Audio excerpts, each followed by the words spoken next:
Welcome to the Ascend Growth AI podcast, where we mix smart growth moves with a little AI magic. I'm Teresa. Let's dive in. For today's guest, we have Turp Ricketts, President of Franchise Development at Horsepower Brands. Turp has built a career helping franchise brands expand strategically while staying true to their core values. So, Turp, welcome. Thank you for being here today. Thank you for having me on. I'm really excited. Hopefully, I can live up to my counterpart, Jeremy Morgan, who is on, and maybe give you a little bit more entertaining of a show or something like that. I want to be able to come at him and say, hey, mine was a little more fun. But super excited to be on. Really love the content that you're producing, and I'm excited to chat today. Thank you so much. And that was already a strong start. So, there you Good, go. good, perfect. Can you share your background with us and your journey Yeah, with Horsepower? absolutely. Absolutely. So I've spent my whole career in franchising. Josh Skolnick is the founder of Horsepower Brands. And I knew Josh prior to joining Horsepower. I actually ran the franchise finance vertical for a national lender. Ended up just leaving that space and that career. My dad had some choice words for me when I didn't have another job lined up. And he was like, what are you doing? And I was pretty young in a good place. I just got a little bit burnout on the finance in that area and all that stuff. But I love franchising. I always have. And it was a really good experience to look at a lot of different franchise systems across the board, from Little Caesars to Club Pilates to Josh's businesses with like Monster and Redbox Plus, and understand, okay, what do these franchisors do really well? What's their CapEx look like, the item 19s, et cetera, and go through and just really build that knowledge base. And my first call was to Josh Skolnick. And I was like, hey, left that position because I had been working with him and built out some customized financing programs for Redbox Plus and Monster Tree Service. And he goes, hey, here's what I'm doing. And I basically was like, perfect. And got hired in probably a couple of days, I think. So I was the first employee with Horsepower. And it's been a super fun journey ever since. I really respect Josh. He's not just a good person and guy, but he has vision, capital, and he knows how to execute and put the right people in the right seats. And he does the right thing. And that's big to me. It means a lot to me. And he's been doing it for a long time, very successfully. So it's been a super fun ride so far. Wow, that's really interesting. And so when you started, was it just a concept or did he already have some businesses running? Yeah, so Redbox Plus was what I kind of started on. And then Mighty Dog Roofing, I developed probably the first like 50 or so franchise owners and units across the country. And then as we grew and grew the portfolio, we had a year of just extreme expansion, probably too much, from which we kind of toned down and learned some things too on here's how we need to scale and what we need to do and how we need to staff things, etc. Not that it wasn't staffed properly, but just how do we do it and what's the timeline to do it. So from there, I moved into a VP seat to where I was working with certain brands to kind of work towards on the end of it. And then recently, probably about a year or so, was promoted to president of franchise development. So I work with all the candidates as they come to a discovery day and are kind of ready to make that final step and decision. We work through like franchise agreements, territory, what's their financing strategy and plan. So it's super exciting. It's fun to talk to somebody at that stage too, because you have that, and you just went through it. I'll ask you a question here in a second, but you have that nervous excitement where you're like, this is the best thing ever. I'm so scared. I shouldn't do that. It's like that. Is it the fear bug or is it logic? And a lot of times it's that fear bug, but you're working through it with that entrepreneur and understanding, okay, this isn't a little thing. We're going to be changing, lives together in your life. And it's just super rewarding, super fun. And I'd like to ask you, what was that like for you when you started or when you signed the dotted line? Was it like, so exciting? And then just all those emotions, I'm sure, were going at once. Yeah, I mean, it was interesting because the thing that I caught me off guard was I also was being interviewed, Mhm. right? I mean, like the franchisees, potential franchisees, like looking to see if they want to join you, but you're also interviewing us, and it's kind of like you're interviewing to be part of a family, which I didn't realize when I first started looking into it. I thought like, hey, I'm willing to pay into this, like just let me in. But that whole process was really interesting, but it also made it sweeter when I signed, right? Because like, no, I really did thorough vetting, right? I really evaluated different brands, and this is what I'm deciding. This is the family I'm deciding to join. So it was exciting. 100%. I think that's something that's like underrated in franchising is it's like you're joining a big brain trust at the end of the day. It's not just the franchisor and what support do they bring. It's all of these other people that are doing the exact same thing you are, maybe obviously in different parts of the country, but it's this group and this family and you build these awesome connections, just really deep connections, and there's so much talent in the room when you go to like we'll have a annual conference with everybody within horsepower will come every other year. We do that, but it's like it's amazing just all of the vision and the strategy and just how everybody brings so much knowledge to the table. It's just super cool. Yeah, that is. And I can imagine it's even more unique at Horsepower Brands because it's not just one brand, right? You have Yeah. multiple brands. Like, can you talk through the multiple brands and how many franchisees are in each brand? Yeah, so overarching, so in 9 different brands, everything's service based. So in, on, around the home, everything has a commercial component to it. And I don't think there's anything that is or basically recession proof. I think there's things that are resistant to changes in the economy. And that's what we want to focus on. And we want to focus in places where, sure, there can be a lot of competition, like with roofing or HVAC, whatever it is. That's fine. We don't mind the competition at all because we know where we can go and how we can kind of just poke holes in what the rest of the competition is doing. And a lot of times that's just picking up a phone or showing up on time, which that should be pretty easy to do. Overarching, we have close to 400 franchise owners across the 9 brands and about 1,400 territories across the board as well. Most of our owners, unless they're in a one territory market, usually come in with that kind of mentality of, hey, I want to scale and grow a very, very large business. And that's not to say some of our largest owners have one territory too. It's just how do you work it and what's that market look like overarching. So it's super fun and obviously a lot of growth in a very young company. How do you ensure culture amongst all 400? Because technically they're their own business owners, they're their own CEOs. So how do you ensure that consistency? I think so. It's impossible to 100% ensure it or Right. anything. You can't be 100% with. I think it's being able to, you have to empower and then align and set expectations up front.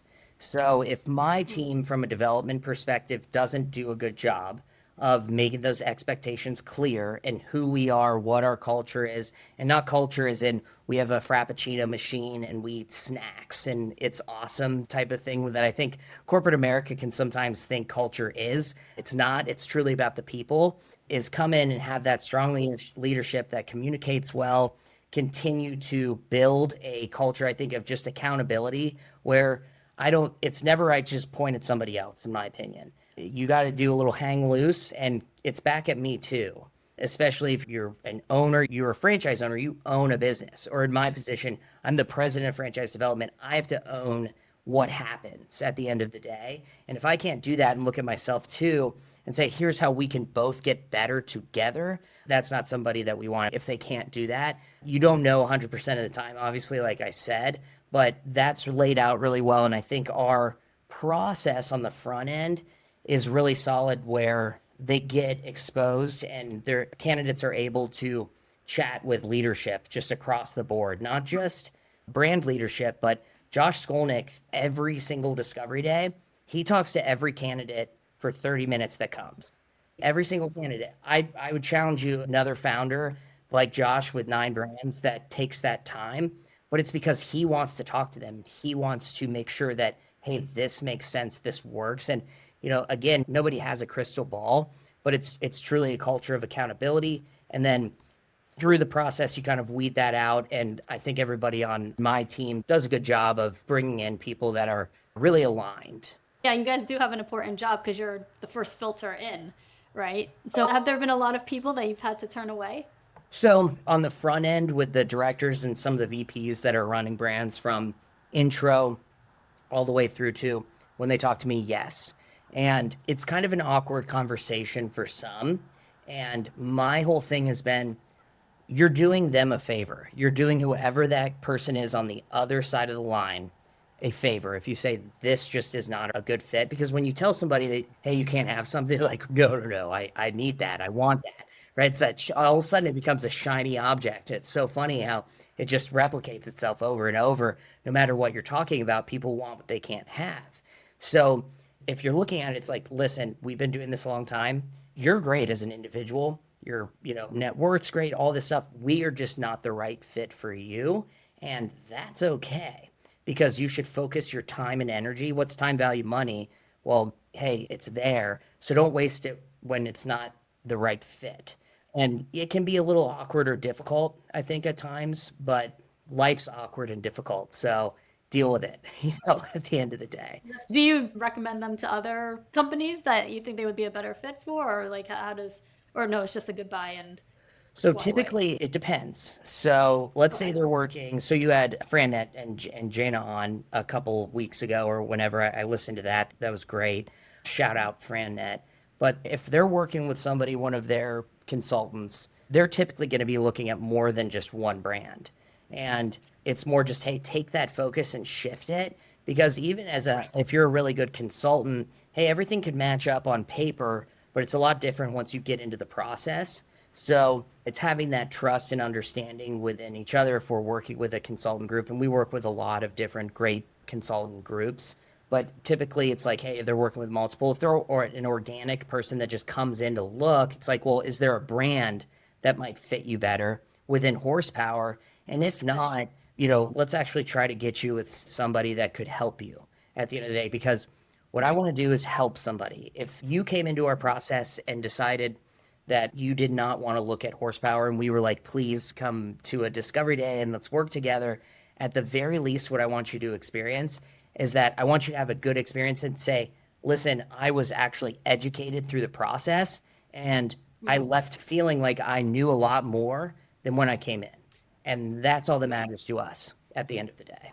Yeah, no, that's really nice.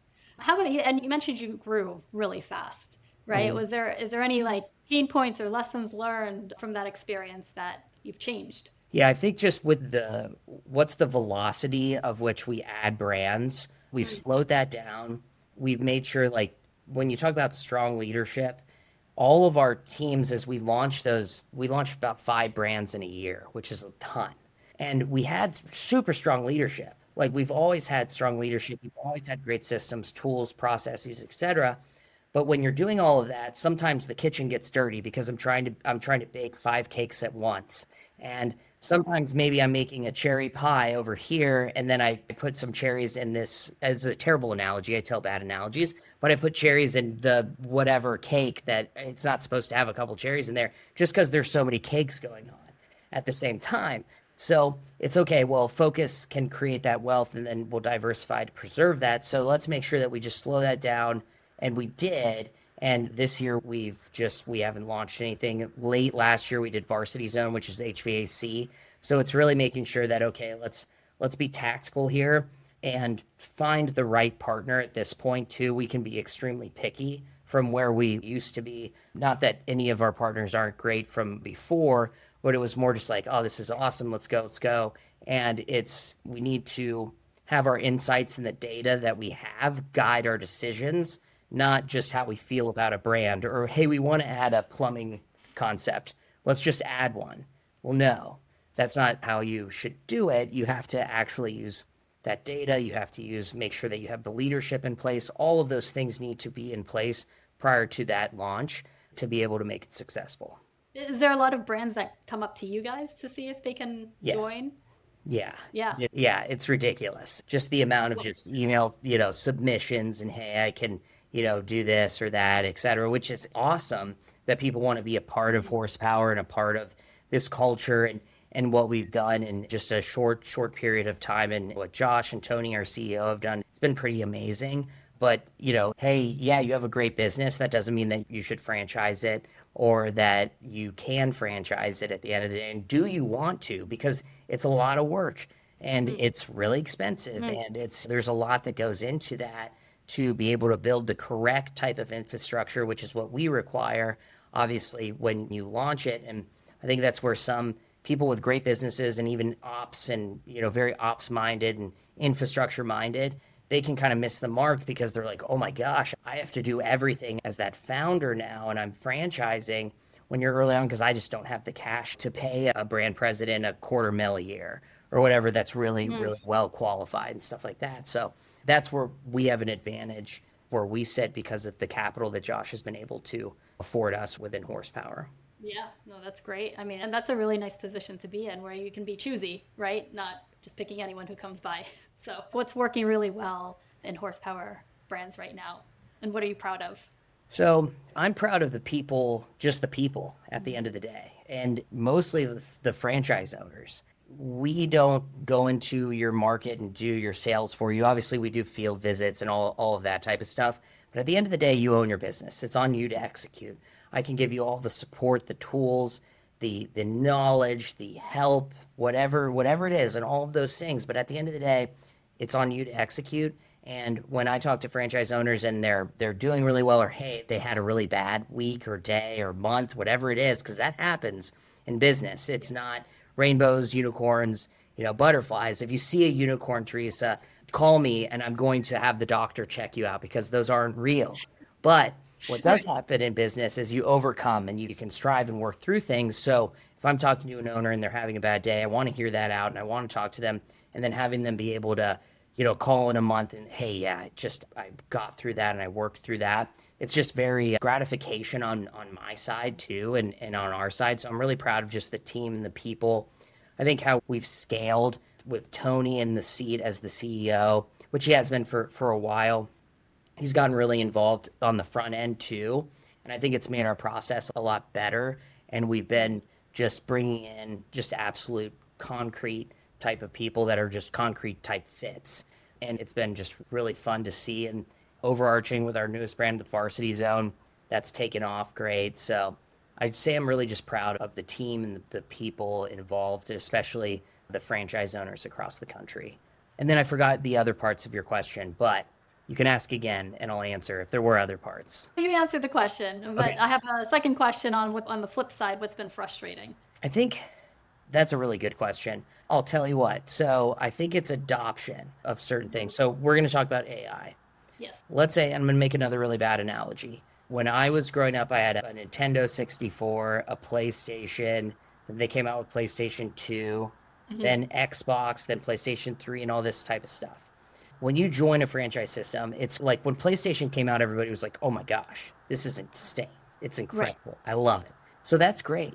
But if your franchise system doesn't go from PlayStation to PlayStation 2 to 3 to 4 to just keep growing and getting better, that means that they're not focused on you. They're not focused on consistent improvement.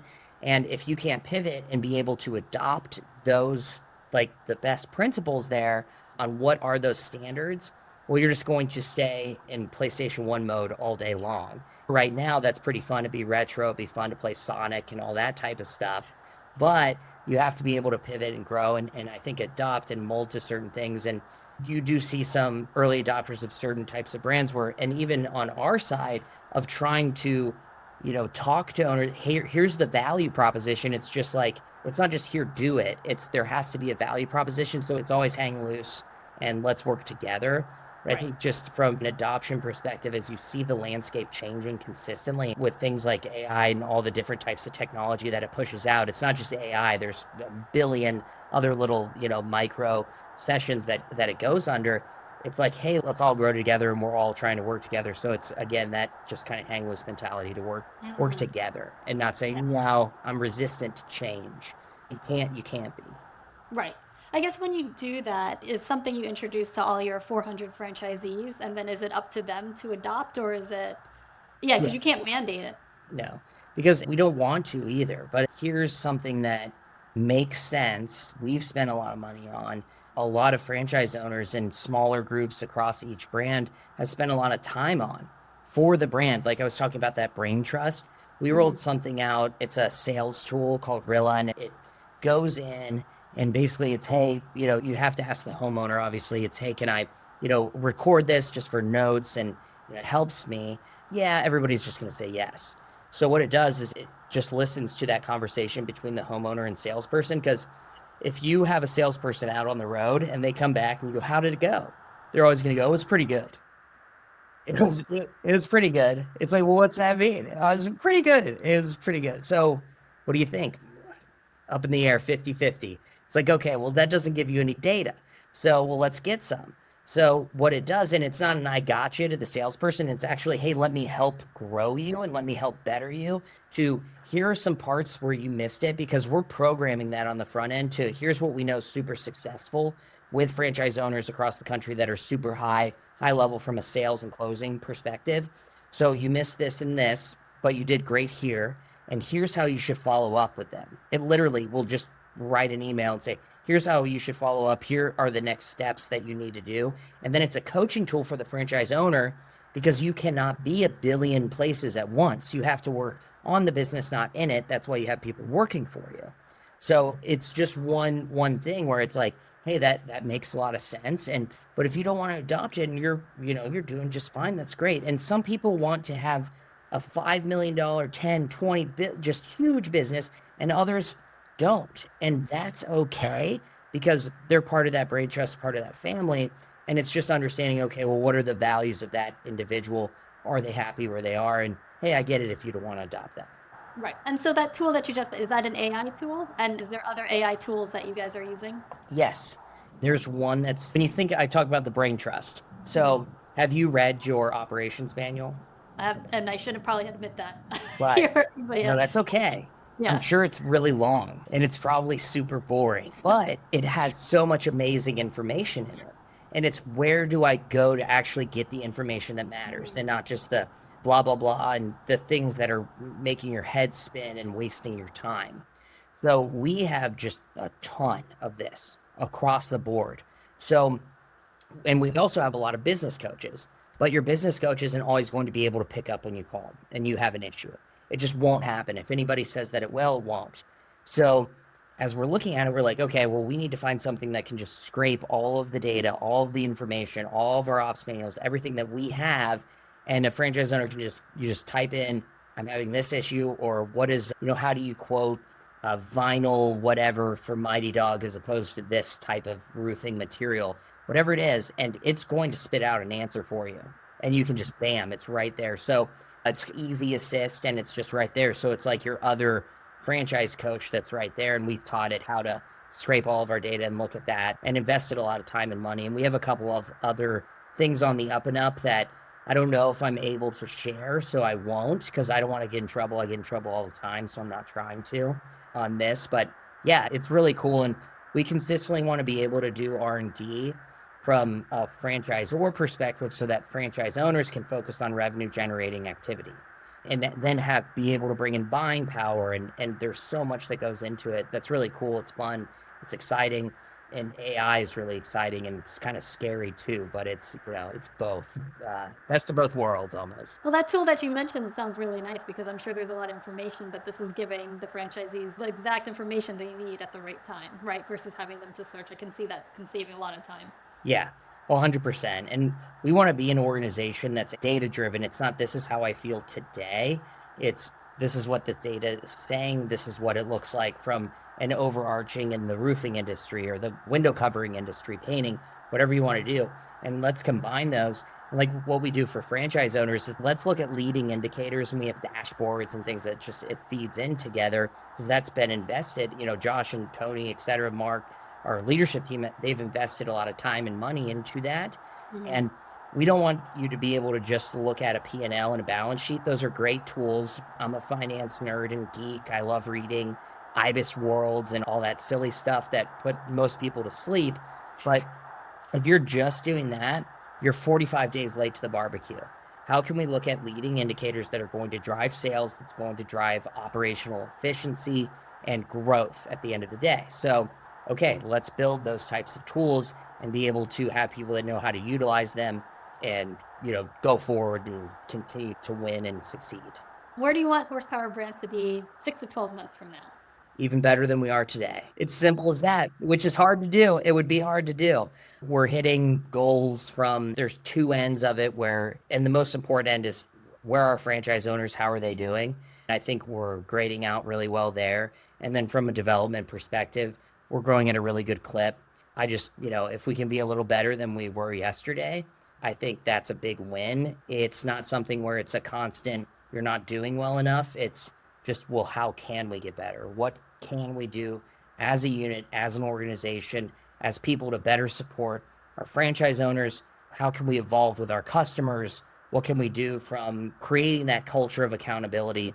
How can we improve our core offerings? What are all those things that have to constantly be churning around in your head? Because if they're not, then somebody else is going to do it. Somebody else is going to be better. So it's like, how do we do that? And I think it's just about taking those little baby bites and baby steps, as opposed to just sitting back and going, well, I'm going to totally blow it up with some type of AI technology or whatever it is. It's, hey, that's a part of it, but we have to, everything together, evolve as one. That makes sense. What would you tell your younger self if you were to start over again and do things differently? Not to jog on August, I think it was July 29th of 2025. I told you this, I'll make it a quick story. My wife and I got married in Hilton Head a couple of weeks ago, and on the 29th, we left on the 30th. I decided I was going to jog and just get super, super ripped and just look great for the wedding. And I stepped on some uneven sidewalk pavement, messed up my ankle pretty bad, walked around on it for about a week in a boot. Thankfully, someone down there that I knew had a boot for me, and came back, and I've been on crutches ever since. But I would tell myself not to do that. And that would be the most recent one, because I have a long laundry list of things that I would tell my younger self, hey, maybe don't do that. But hey, that's what makes you you, and you have to be able to roll with the punches. But that would be my most recent one. Hopefully, you guys didn't have a first dance planned, So or we like did. What we did is I would pose like I was dancing with her, and the photographer was like, "Oh, it looks great. It looks like you guys are actually dancing." I was like, "Fantastic stuff," because I was scared of the first dance because I don't know how to dance.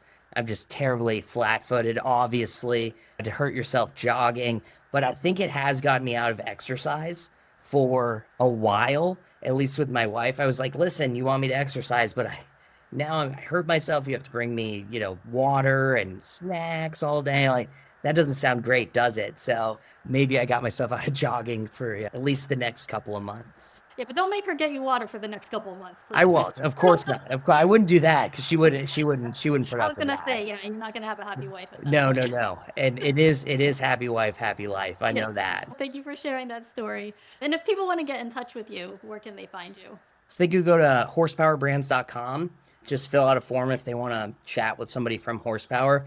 And if they'd like to chat with me, they could email me at tricketts@horsepowerbrands.com, or give me a jingle on my cell phone, which is 513-460-8024.